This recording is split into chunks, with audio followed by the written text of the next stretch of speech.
Pero algo de eso ya se perfilaba desde, pues me parece que desde el día siguiente que terminó el Congreso, porque muy pocos medios de comunicación dieron a conocer estos dos o tres resolutivos en particular, que incluso los comentamos aquí, pero ya la secretaria general del comité seccional algo dijo que en estos días, que dijo que era un asunto que tenía que ver, que era muy jurídico, que era muy legaloide, entonces que tenían que revisar a ver si eso estaba así, de esas condiciones, ¿no? Sí, dijo la maestra, ni abrogación ni derogación. Se trata de un diálogo jurídico, creo que esas eran las palabras que la prensa publicó, al menos, Sí. entre comillas, como si ella las hubiera dicho. Sí, nos dimos cuenta desde el inicio, no se necesita en realidad ninguna varita mágica para saber que la parte institucional, los fieles seguidores antes de la maestra Elvester, ahora de Juan Díaz, son así. Bueno, hoy tienen un problema mayor que el que tenía la profesora Elvester. Ellos están condicionados a alinearse, o se van o les pasan otras cosas, ¿no? Es decir, no es poco lo que está en juego para ellos. Pone tú que no para todos, pero Sí. para los secretarios generales de las secciones y para el pleno del Comité Ejecutivo Nacional, pues casi todos están untados con algunas cosas de las que el Estado les ha convidado y que no son correctas, y que el día que ellos se insubordinen o anden queriendo opinar por su cuenta, pues tienen el temor de que les vaya mal, de que los evidencien, ocupen alguno de los personeros estos del gobierno en los medios de comunicación para que los balconeen con sus bribonadas que han hecho. Entonces, no es poca cosa lo que ellos callan, lo que ellos ocultan de manera personal, individual, ¿no? Pero Se me vino a la mente, ahorita que estabas diciendo eso, ¿no? Se me vino a la mente la imagen de aquel crucero, ya sé que eran varias ocasiones, de aquel crucero donde el Bester se llevaba a los dirigentes seccionales y poco más, con todo y familias, ajá, a vacacionar con cargo al erario federal y a las cuotas de los maestros de todo el país.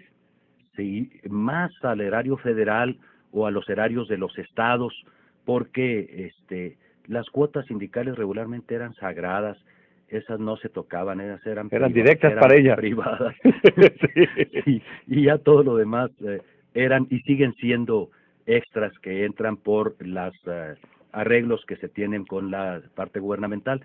Eh, a- Esto no lo estoy diciendo así nomás al tanteo.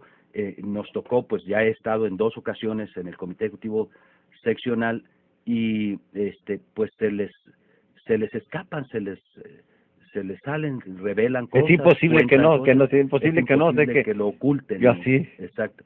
Entonces sabemos pues que hay una parte importante de los ingresos que tiene el sindicato son los ingresos legales, los debidos, los que están normados, que es el 1% del sueldo base del concepto 07 de nuestro talón de cheque. Esas son cuotas sindicales que las acordó en su momento la base sindical con sus dirigentes, pero a eso se le agrega una cantidad muy grande de recursos que entran porque el sindicato le ha hecho servicios de ese tamaño o mayores al Estado, controlando a los profesores, pregonando las políticas que desde el propio Estado o desde más allá del Estado se imponen en el país. ¿Qué sigue, Noel? ¿Qué sigue después del acto de ayer y dado el contexto nacional en que el presidente Peña Nieto ha dicho hay diálogo pero con clases? Sí, yo no sé en qué vaya a parar esto, porque lo cierto es que duele, ofende verdaderamente ver eh, el comportamiento del gobierno federal en torno a este conflicto. Mira, yo estuve en la mesa de negociaciones entre la Comisión Nacional Única de Negociación de la CENTE y la Secretaría de Gobernación. Me tocó estar para al menos 3 ocasiones en esta última etapa con Luis Enrique Miranda, y el tono y la anuencia con la que Luis Enrique Miranda se comportaba ante la Comisión Nacional Única de Negociación para comprometerse verbalmente en un pacto de damas y caballeros, comprometerse con la resolución de algunas de las consecuencias graves que ha tenido la implementación de la reforma en términos de violación a los derechos humanos, pues que van desde las sanciones de descuentos hasta los asesinatos, y todo lo que tú puedas imaginarte en medio. Había una total complacencia del subsecretario de Gobierno hacia la Comisión Nacional Única de Negociación, como diciendo esto lo arreglamos, porque pareciera que había apuro de llegar a lo fundamental, que era, ¿qué vamos a hacer con la reforma? Él sostuvo, a mí me consta, yo estuve presente, cuando él dijo, la vía por la cual tenemos que resolver la confrontación que tenemos con respecto de la reforma educativa, sí, la cuestión legal, es una vía que tenemos que encontrar y vamos a discutirla, vamos con los legisladores, vamos a los foros que ustedes están convocando para la cuestión educativa, tenemos que justificarla, tenemos que ver de qué manera vamos a encontrar esa salida. Yo hasta fui optimista, alguna vez comenté con mis compañeros de aquí, les dije, ahora el punto es ver que no le entreguen al CENTE una respuesta como lo estaban haciendo, así como entregarle a su muchachito para no entregarles respuestas a los bocones, gato por liebre, que no pueda hacer eso, porque era muy alto el riesgo de que sucediera eso, ¿no? Exacto, sigue siendo, lo están haciendo, están trabajando la forma en que el Comité Ejecutivo Nacional del sindicato y todos los demás que el Comité Ejecutivo Nacional convoque de la estructura sindical, un buen día avalen a nombre de todo el magisterio una reformita sin chiste, inocua, que haga que las cosas, la sustancia permanezca tal como está, se quede instalada en las escuelas, esa forma de evaluar a los profesores que lesiona no solo los derechos de los profesores, sino el trabajo propio en las escuelas, con la anuencia de la estructura del CENTE. Eso es preocupante, pero mucho más la forma tan abrupta, yo diría tan grosera, con la cual se condujo el subsecretario de Gobierno en la más reciente ocasión en la que nos vimos. Esto fue el 9 se suspendió, el 9 de agosto, el martes 16 de agosto tuvimos la más reciente sesión de diálogo con él. La semana pasada. Fue grosero. Había cambiado ya la actitud del gobierno. Había cambiado, pero radicalmente la actitud del gobierno federal, y nos lo dijo, no estoy hablando a nombre de la subsecretaría, no estoy hablando a nombre de la Secretaría de Gobernación, estoy hablando a nombre de el gobierno federal, y no hay ninguna respuesta ni nada de lo que habíamos tratado si ustedes no se regresan a las escuelas. Y no era ese el trato.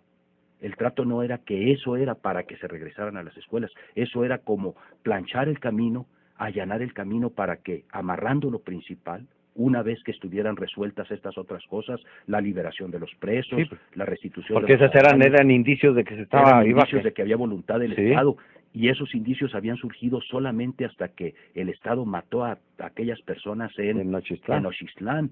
Después, el día 19 ocurre esto en Nochistlán, el día 22 está dándose el primer diálogo, después de un año, justo a mediados de junio del 2015, de manera unilateral, la Secretaría de Gobernación suspendió las pláticas con la coordinadora. Entonces teníamos un año justo sin diálogo, y entonces con esa matazón que hicieron se reanudó y mantuvieron durante todo este tiempo la idea, la promesa de que con pacto de caballeros hay una comisión de mediación que se nombró en común acuerdo, está encabezada por Miguel Álvarez, o por lo menos Miguel Álvarez es uno de los protagonistas ahí, pero está Enrique González Ruiz, está Pietro, ex rector de la Universidad de Guerrero. Exacto, está Magdalena Gómez, están gente de una estatura moral, intelectual importante en la Comisión Nacional de Mediación, y ellos son testigos de cómo iban ocurriendo las cosas, Ellos son testigos de la forma en la que el gobierno federal, después del amague de los empresarios, el gobierno federal radicalmente reculó, y hoy el conflicto está recrudecido debido a ese cambio, a ese golpe de timón que tuvo el gobierno federal por la presión de los empresarios. Ve tú a saber qué tanto es de veras que los empresarios le saben, qué tan vulnerable está el gobierno de Enrique Peña Nieto frente a esos grupos, porque es muy sintomática la forma en la que el Estado está respondiendo a ese amague de los empresarios y a sus compromisos que habían contraído tanto Osorio Chong como el subsecretario a nombre del gobierno federal con la CENTE. Tendremos oportunidad de conversar en los próximos días conforme vaya desarrollándose el conflicto. Solamente un comentario brevísimo, Noel. En esto, lo de la sección 42, que ahora el secretario de Educación dice que es producto de la reforma educativa, que no se les entregan una serie de estímulos económicos a los maestros del subsistema estatal. Lo había negado. Ellos se habían dedicado a decir que la reforma educativa es un encanto. ¿Sabes cuándo les viene a brotar el prurito contra la reforma educativa y cierto reclamo que le están haciendo al gobierno del Estado? Cuando está a punto de dejar el gobierno, el gobernador actual, como si estuvieran afilando las hachas para el enemigo de sus aliados y volverse ahora defensores de los derechos, cuando ellos habían sido siempre aliados del gobierno, para decir que las maestras y los maestros de la sección 42 que estaban rebeldes, protestando, reclamando que se les cumplieran los compromisos del Estado en términos de prestaciones, de incrementos derivados de la propia tradición, de las normas, de los convenios que han tenido ellos, pues resulta que ahora nos extraña oír a Ever Avitia tan bravo. Tan bravo como el de Núñez, ¿no? El de Oaxaca. Ándale, sí, ándale. De la CENTE. Sí, se parecen, creo que hasta parte del lenguaje, del vocabulario. Que se cuiden porque los mandan Hermosillo. Muchas gracias, Noel. Pues gracias a ti, Valero. Gracias. Desde luego nosotros celebramos que los compañeros de la sección 42 todos le entren a defender los derechos. Nomás nos extraña esa postura. Ojalá que no sea solo una pose y que de veras se coloquen del lado de los derechos y de los intereses de nuestros compañeros y compañeras de base de la sección 42. Muy bien. Es el profesor Noel García, dirigente de Insurgencia Magisterial, que así se denomina en Chihuahua, la versión chihuahuense de la Coordinadora Nacional de